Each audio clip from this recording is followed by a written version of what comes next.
하나님께서는 자신이 누구인지를 요엘 선지자를 통해 만천하에 드러내십니다. 여러분, 농사에 있어서 가장 중요한 것이 무엇입니까? 농사를 지을 땅도 있어야 하고 그것을 경작할 사람도 있어야 하죠.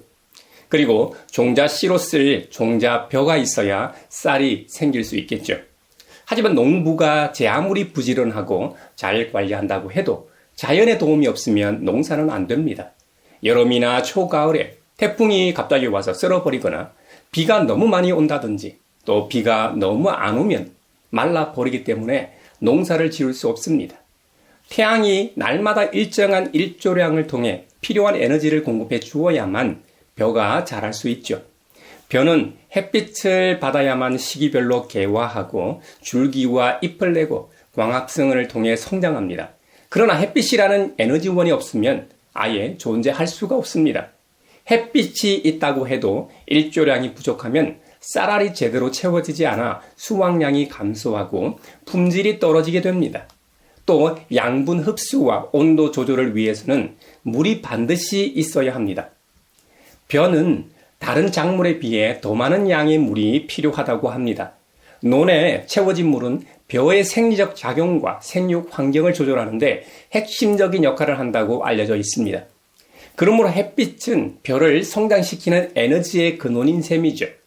그리고 물은 그 에너지를 사용할 수 있도록 양분을 운반하고 생육 환경을 보호하는 매개체 역할을 합니다. 그런데 여러분, 햇빛과 물은 자연에 존재하는 것입니다. 어느 누구의 소유도 아닙니다. 사실 우리가 살아가는 지구도 태양계의 주인이 아니지 않습니까? 지구는 태양이 없으면 죽은 행성입니다. 태양이 공급하는 에너지로 인해 지구는 숨을 쉬고 호흡하고 살아가는 것입니다.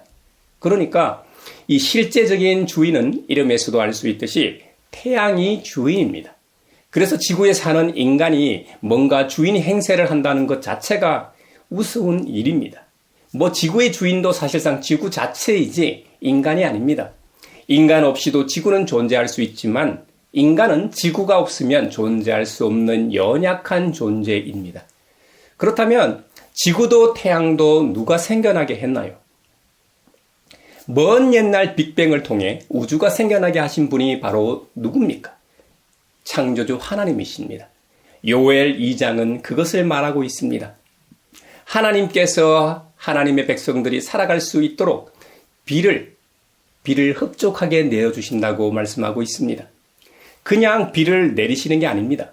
앞서 언급했던 것처럼 비가 너무 많이 와도 홍수로 인해 벼농사를 망치게 되고 비가 너무 안 와도 가물어서 벼농사를 망하게 됩니다. 그러니까 적절한 비가 와야 합니다. 이것을 요엘 2장에서는 옛날처럼 가을비와 봄비를 내려주셨다고 말씀하고 있습니다. 이 표현은 개역 개정판이 더 확 와닿습니다. 이른 비와 늦은 비가 예전과 같을 것이다. 이스라엘이 지리적으로 위치한 이 팔레스틴 땅에서의 이른 비는 늦가을에 내리는 비를 가리킵니다. 그리고 늦은 비는 봄에 내리는 비를 가리킵니다.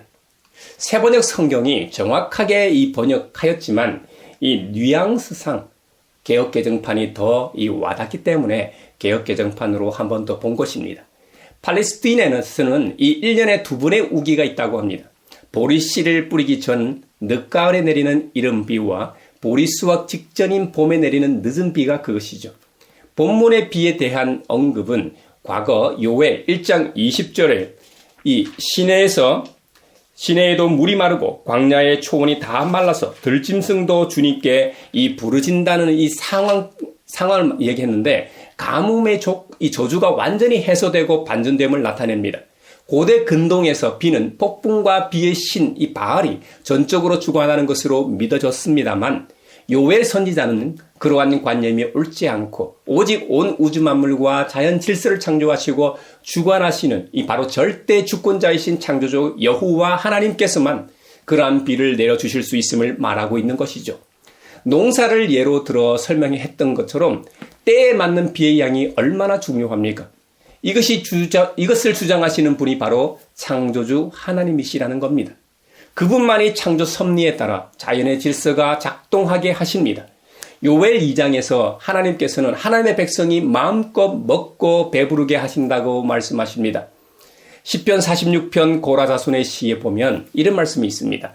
하나님은 우리의 피난처시며 우리의 힘이시며 어려운 고비마다 환난 중에 우리 곁에 계시는 구원자시라고 노래하면서 이런 대목이 기록되어 있습니다. 이것도 개역 개정판으로 보겠습니다. 이르시기를 너희는 가만히 있어 내가 하나님 됨을 알지어다. 내가 문 나라 중에서 높임을 받으리라. 내가 세계 중에서 높임을 받으리라. 할렐루야. 아멘. 모세가 이집트의 황제 파라오에게 갈 때 얼마나 무서웠겠습니까? 그 누구보다 파라오의 힘을 잘 알았으니까요. 당시 파라오는 살아있는 신이었습니다. 신. 그런 파라오 앞에 간다는 것은 곧 죽는다는 의미였습니다. 두렵고 무서워하는 모세에게 하나님께서 뭐라고 말씀하셨는지 아십니까? 출애굽기 3장 14절에 보면 나는 스스로 있는 자다. 스스로 있는 자가 나를 너희에게 보내셨다고 하라고 말씀하셨습니다. 이 세상에 스스로 존재하는 것이 무엇이 있습니까? 모든 것은 원인이 있기 마련입니다. 제 아무리 훌륭하고 뛰어난 인간이라고 해도 반드시 존재하게 된 원인이 있습니다. 안 믿는 사람들이 예수님의 존재를 믿지 못하는 이유 중 하나가 바로 이것 때문입니다. 예수님은 인간 엄마와 영이신 하나님 사이에서 태어났습니다. 그걸 성경에서는 성령으로 말미암아 마리아가 잉태했다고 하죠. 여러분, 생물학적으로 남성의 정자 없이 어떻게 수종할 수 있습니까? 이 초자연적인 현상을 인간으로서는 이해할 수도 없고 받아들일 수도 없는 것이죠. 그래서 믿음이라는 통로를 통해 이해가 되고 받아들이는 것입니다. 그러니 요엘 2장에서 스스로 존재하시는 여호와 하나님 외에는 참신이 없다고 선언합니다. 좀 전에 마리아가 성령으로 말미암아 예수님을 잉태했다고 했는데 그 놀라운 하나님의 거룩한 영을 우리에게 부어주겠다고 말씀하십니다. 하나님의 영이 임하면 마리아에게 임했던 놀라운 일이 일어납니다. 할렐루야. 아들, 딸들은 예언을 하고 노인들은 꿈을 꾸고 젊은이들은 환상을 본다는 겁니다. 심지어 종들도 가리지 않고 영을 부어주신답니다. 옛날에는 남녀 차별이 극심했잖아요. 종들 중에서 남녀 구별 없이 이 하나님의 거룩한 영을 부어주시겠다고 선언하십니다. 한마디로 모두에게 주신다는 말입니다. 하나님께서 거룩한 영을 부어주시면 어떠한 일들이 일어나는지를 보여줍니다. 이 거룩한 영은 신약에 와서는 구체적으로 보혜사 성령 하나님이심이 드러납니다. 성령님은 전지전능하신 하나님의 영이십니다. 삼위일체의 제3위 하나님이십니다. 인간이 결코 스스로는 알 수 없는 하나님의 깊고 오묘하며 초월적인 이 진리를 계시해 주시는 분이 바로 성령님이십니다. 인간의 지혜로는 절대로 알 수 없는 진리를 사람들의 삶의 자리에서 실제로 구현되게 역사하시는 분이 바로 성령님이십니다. 요엘 2장에서는 성령 받은 사람들에게 나타나는 여러 특징들을 보여줍니다. 먼저 성령을 받은 사람들은 장래 일을 말할 수 있습니다. 성경에서는 아들, 딸은 예언을 한다고 했습니다. 구약의 예언자들처럼 예언하는 역할을 한다는 겁니다. 구약에서는 원어적으로 두 가지 의미로 사용되었는데요. 하나는 미래의 일을 말한다는 의미에서 사용되었습니다. 다른 하나는 하나님의 대변자로서 백성들 앞에서 하나님의 말씀을 선포할 때 사용되었습니다. 구약의 선지자들의 경우는 대부분 이 두 가지의 의미를 다 가지고 있었죠. 앞으로 있을 일에 대해 경고하지 않았습니까? 그리고 평소 하나님의 말씀을 대언하여 선포하기도 했죠. 그러나 오순절 성령 강림 사건 이후로는 미래의 일을 말하기보다는 하나님의 복음의 메시지를 예루살렘에 모인 디아스포라 유대인들에게 담대히 전하였음을 볼 수 있습니다. 그러니까 신약 시대에 와서는 미래의 일보다는 구속사적 관점에서 하나님의 나라와 예수 그리스도의 복음을 전하는 일에 주로 사용되었음을 알 수 있습니다. 이것은 오순절 성령 강림 사건 이후로 지금까지 이런 관점에서 사용되어지고 있음을 우리가 알아야 합니다. 그러니까 누가 예언의 능력이 있다더라 해서 점괘 보듯 다니지 말라는 말입니다. 오늘날 예언을 부정하거나 예언이 전혀 없다는 의미는 아닙니다. 성경이 말씀하고 있는 구속사적 관점에서 우리도 사역을 이어갈 때 이 일을 이루시는 하나님께서 더 기뻐하신다는 의미입니다. 또 성령을 받은 사람들은 꿈을 꾸게 된다고 요엘 2장은 말합니다. 이것은 우리가 밤에 잠을 자면서 꾸는 꿈을 나타내는 표현이 아닙니다. 그 같은 꿈은 성령의 역사 없이도 누구나 꾸는 꿈입니다. 구약시대에서 꿈은 하나님께서 당신의 뜻을 자기 백성에게 알리시는 특별한 계시의 수단 가운데 하나였습니다. 야곱이 형 에서를 피해 외가가 있는 이 하란으로 가다가 하늘에 닿아 있는 사다리 꿈을 꾸지 않습니까? 그때 그 사다리에 하나님의 천사가 오르락 내리락 하는 장면을 목격했잖아요. 그때 하나님께서 사다리 꼭대기에서 야곱에게 말씀하십니다. 나는 주 너의 할아버지 아브라함을 보살펴준 하나님이요 너의 아버지 이삭을 보살펴준 하나님이다. 야곱 네가 지금 누워있는 이 땅을 내가 너와 너의 자손에게 주겠다. 약속하실 때도 바로 꿈을 통해 하나님의 놀라운 뜻을 계시해 주셨죠. 또 꿈의 사람 요셉이 아버지와 형들에 관한 꿈을 꾼 것도 바로 여기에 해당합니다.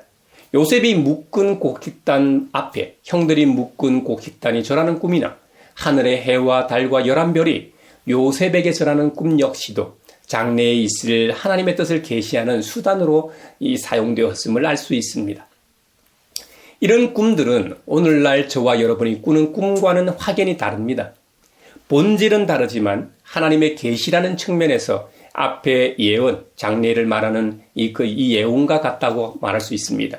또 환상을 본다고 했는데요. 신약시대 사도 바울도 마케도니아 사람 하나가 마케도니아로 건너와서 우리를 도와주십시오 하고 간청하는 환상을 보게 되는데요. 이건 역시 하나님의 계시를 보여주는 수단이었습니다. 구속사적 구원의 역사를 이루기 원하시는 하나님의 구원 계획으로 환상이 사용되었던 겁니다. 그러므로 우리는 미래의 일을 말하는 예언이나 꿈, 환상에 집착할 게 아니라 하나님의 구원 사역을 위해 사용되는 수단임을 인지하고 부러워할 필요도 없습니다.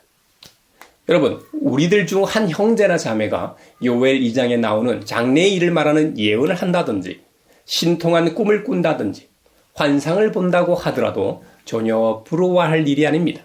왜냐하면 이 일들이 진짜로 하나님에게서 왔다면 개인의 육적인 유익을 위해 이런 일들이 일어나지는 않을 테니까 말입니다. 우리 자녀가 올해 어느 대학을 가고 어떻게 취업하고 누구랑 결혼하고 등등 말입니다. 이건 성경이 금하는 행위들입니다. 이 놀라운 성령의 역사는 구원 사역을 위해 부어주신 것임을 우리 모두가 확실하게 알아야 합니다. 그러고 보면 이런 관점에서 성경을 읽으면 하나님의 역사를 들여다보면 성령의 역사였음을 알게 됩니다. 파라오가 요셉을 가리켜 하나님의 영에 감동된 사람이라고 말하고 있는 장면을 보게 됩니다. 이스라엘의 제1대 왕이었던 사울도 기브와 자기 집으로 갈 때에 하나님께 감동되었다고 기록하고 있습니다. 또 다윗도 하나님의 영에게 크게 감동되었다고 기록하고 있습니다. 심지어는 이방 사람들도 하나님의 영에 감동된 사례도 있었습니다. 선민 이스라엘 백성들을 심판하는 도구로 사용되었던 페르시아 황제 고레스도 하나님께서 감동시키셨다고 기록하고 있습니다. 그리고 바벨로니아 70년 포로 생활을 끝내고 고향 땅으로 돌아와 여호와의 성전을 재건하기 전에 이스라엘 백성들과 족장들, 제사장들과 레위인들도 하나님께 감동된 사례가 있습니다. 에스라, 느헤미야와 같은 선지자들도 모두 하나님의 영에게 감동된 사역자들이었습니다. 성령 강림 사건 이후 신약 성도들이 성령의 감동을 받은 것은 당연한 것이고요. 그러니까 하나님의 일을 하기 위해서는 반드시 성령의 감동을 받아야 하는 것이죠. 근데 하나님의 영에 감동되었는지 안 되었는지는 자신도 알고 타인도 압니다. 혹시 성령을 받은 사람, 특히 신약에서는 성령 충만으로 표현합니다. 구약에서 말하는 하나님의 영에 의해 감동을 받았다는 말은 신약에서는 단순히 성령 받았다는 표현보다는 성령의 충만으로 이해하는 게 더 합당한 것으로 보입니다. 왜냐하면 고린도전서 12장 3절에 보면 하나님의 영으로 말하는 사람은 아무도 예수는 저주를 받아라 하고 말할 수 없고, 또 성령을 힘입지 않고는 아무도 예수는 주님이시다 하고 말할 수 없다고 했습니다. 이 말은 우리가 예수님을 나의 구주, 나의 하나님으로 고백하게 되는 것은 오직 성령을 통해서만 가능하다는 의미입니다. 그러니까 성령 받아야만 하나님의 자녀가 되는 것이지요.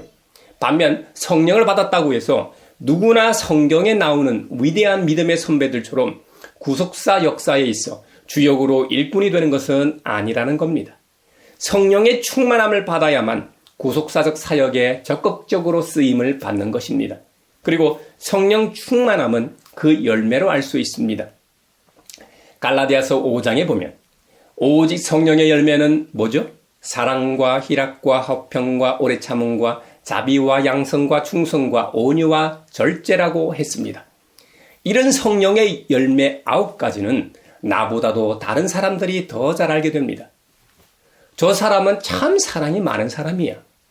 저 사람은 참 온유해. 저 사람은 기쁨이 넘쳐. 등과 같이 다른 사람의 입술의 고백을 통해 증거되기 때문이죠. 여러분, 디모데후서 4장에 보면 사도 바울이 이런 고백을 합니다. 나는 선한 싸움을 싸우고 나의 달려갈 길을 마치고 믿음을 지켰으니 이제후로는 나를 위하여 의의 면류관이 예비되었으므로 곧 의로우신 재판장이 그날에 내게 주실 것이며 내게만 아니라 주의 나타나심을 사모하는 모든 자에게도 주신다고 주님 말씀하셨습니다. 바울이 복음을 위한 선한 싸움을 싸우고 자신의 달려갈 길을 마치고 믿음을 지켰다고 말했습니다. 그런데 이 모든 것이 가능할 수 있었던 것은 바울 자신이 잘나서가 아닙니다.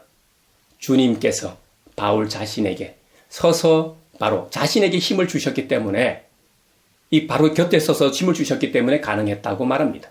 이걸 가장 잘 표현한 구절이 고린도전서 15장 10절입니다. 그러나 내가 나 된 것은 하나님의 은혜로 된 것이라고 말이죠. 사도 바울이 이렇게 고백하지 않았습니까? 우리 모두가 존재하는 단 하나의 이유는 주님의 뜻 때문입니다. 물론 육적으로는 부모님을 통해 이 땅에 왔죠. 그런데 그 부모님의 부모, 그 부모의 부모로 계속해서 올라가면 결국 누가복음 3장에 기록된 믿음의 족보처럼 창조주까지 올라가게 됩니다. 그러니 하나님으로부터 된 것이라고 말하는 것이 참으로 맞는 표현인 것이죠. 바울은 이 모든 것을 하나님의 구원 계획과 연결시키고 있습니다. 우리가 지금 이 자리에서 모여 예배를 드리는 것도 하나님의 구원 계획이죠. 그리고 우리가 살아가고 그리스도 안에서 하는 모든 사역도 하나님의 구원 계획 때문에 하는 것입니다. 사도 바울이 고백하고 선언했던 것처럼 의로우신 재판장이신 하나님께서 바울에게 베푸신 의의 면류관을 주님의 나타나심을 사모하는 모든 자에게 주시듯 이 자리에 있는 우리 모두에게도 주실 줄로 믿습니다. 아멘. 허나 우리가 살아가면서 경계해야 하는 게 하나 있습니다.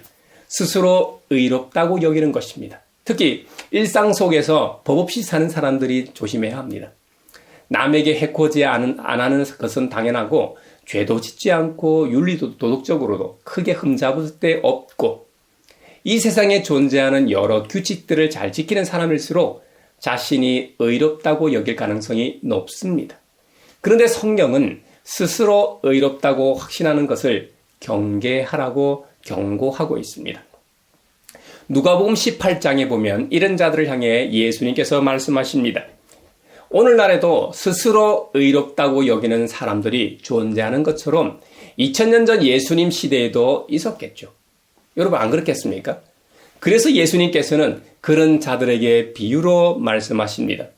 두 사람이 기도하러 성전에 올라갔습니다. 하나는 바리새인이고 다른 하나는 세리였습니다. 바리새인은 서서 혼잣말로 이렇게 기도했습니다. 하나님 감사합니다. 나는 남의 것을 빼앗는 자나 불의한 자나 가늠하는 자와 같은 다른 사람들과 같지 않으며 더구나 이 세리와는 같지 않습니다. 나는 1회에 2번씩 금식하고 내 모든 소득의 11조를 바칩니다. 어우, 참 대단하네요. 반면 세리는 멀찍이 서서 하늘을 우러러 볼 엄두도 못 내고 가슴을 치며 하나님, 이 죄인에게 자비를 베풀어 주십시오 하고 말하였다는 겁니다. 예수님은 바리새인과 세리가 성전에 기도하는 모습을 통해 비유를 드신 다음에 이렇게 말씀하셨습니다. 어렵다는 인정을 받고서 자기 집으로 내려간 사람은 저 바리새파 사람이 아니라 이 세리다. 누구든지 자기를 높이는 사람은 낮아지고 자기를 낮추는 사람은 높아질 것이다. 여러분 어떻습니까? 예수님 시대나 오늘이나 별반 차이가 없죠. 무난하게 살아가는 사람일수록, 특히 종교적 열심이 있는 사람일수록 의롭다고 여길 가능성이 더 높습니다. 교만해지기 더 쉽다는 교훈입니다. 예수님께서 비유로 드신 바리새인은 단순한 바리새인이 아닙니다. 그는 사회적, 종교적 강자들의 대표입니다. 재판관, 관원, 바리새인, 남자 어른 등 당시 기득권층이었고 사람 대접받던 사람들의 대표 선소였습니다. 반면 세리는 단순한 세리가 아닙니다. 그는 약자들의 자리에 있는 대표 선수였습니다. 힘없는 아낙, 여성들, 세리, 어린아이들, 장애인들, 이방인들을 대표하는 인물이었습니다. 세상적인 권력 관계의 측면에서 볼 때 우월한 입장에 있는 사람들은 당연히 힘 있는 자들입니다. 그러나 하나님 나라의 관점에서 볼 때는 전혀 그렇지가 않습니다. 힘없이 당할 수밖에 없는 이 무기력한 사람들이 오히려 하나님 나라에 우선적으로 받아들여지고 있음을 주님께서는 비유에서 말씀해 주고 계십니다. 마치 인생 역전이 일어나고 있는 것처럼 보입니다. 이 역전의 중심에 바로 예수 그리스도 우리 주님이 계십니다. 주님의 고난과 부활은 세상의 모든 관계들이 새롭게 만들어질 수밖에 없는 이유를 제시합니다. 누가복음은 이런 구조로 이루어져 있는데요. 이 모든 역전이 일어나는 것은 우리가 믿는 하나님께서 이 모든 역사의 배후에 세상의 주관자와 심판자로 계시기 때문입니다. 누가는 세상의 판단이 아니라 하나님의 판단과 기준이 우리가 살아가는 삶의 방식이 되어야 함을 보여줍니다. 다르게 표현하면 이 성경이 최고의 가치임을 제시합니다. 사람들은 보이는 대상 앞에 줄을 섭니다. 그것이 바리새인으로 대표되는 기득권층일 수도 있고 심지어 성전으로 대표되는 종교 지도자들일 수도 있습니다. 그러나 보이지 않는 대상을 항상 기억해야 합니다. 바리새인이나 관원들 너머에는 그들을 세우시고 책임을 물으시는 하나님이 계십니다. 성전의 벽 너머에는 사람들의 패부를 꿰뚫어 보시는 하나님이 계심을 바라보아야 합니다. 이 기도 소리는 세상에 힘 있는 자들이 아니라 살아서 역사하시는 하나님께서 듣고 계십니다. 마치 자신이 진짜 최종 재판관처럼 행세하는 사람들은 이 하나님 앞에 아무것도 아닌 자들로 드러나게 될 것입니다. 그러나 아무것도 아닌 자들로 판단받고 있는 이들은 하나님의 받아주심 속에서 하나님 나라의 새 주역들로 거듭나게 될 겁니다. 이런 역전은 우리 주 예수 그리스도 안에서 일어나는 새로운 역사입니다. 구약시대로부터 역사에 오신 하나님의 거룩한 영의 임하심, 감동의 역사는 잘못된 것을 바로잡는 새로운 역사입니다. 구속사적으로 타락한 영혼을 구원하는 일과 더불어 최초의 인류의 불순종으로 말미암아 죄로 타락한 역사도 바로잡는 회복의 역사이기도 합니다. 이것이 바로 하나님 나라의 실체입니다. 하나님께서는 바로 하나님 나라를 위해 구약시대로부터 예수 그리스도의 성육신과 십자가와 이 십자가 순환과 부활, 그리고 오순절 성령 강림 사건과 오늘에 이르기까지, 그리고 앞으로 영원히 하나님의 영의 감화 감동의 역사로 인해 바로 잡으실 겁니다. 이 일에 우리도 부르셨습니다. 바로 저와 여러분 믿음의 형제자매들도 부르셨다는 말입니다. 사랑하는 형제자매 여러분, 창조주 하나님이 세상의 주권자이시며 최종 심판자이심을 알고 살아갈 수 있기를 바랍니다. 우리는 세상의 가치와 관계로 살아가는 자들이 아닙니다. 우리는 주 예수 그리스도 안에서 하나님의 거룩한 영의 감동으로 말미암아 영적으로 새로운 가치와 관계를 맺고 살아가는 자들입니다. 할렐루야. 이번 한 주간도 우리 모두가 성령 하나님의 감동으로 말미암아 그리스도 안에서 하나님 주권 안에서 살아가는 은혜를 누리기를 바랍니다.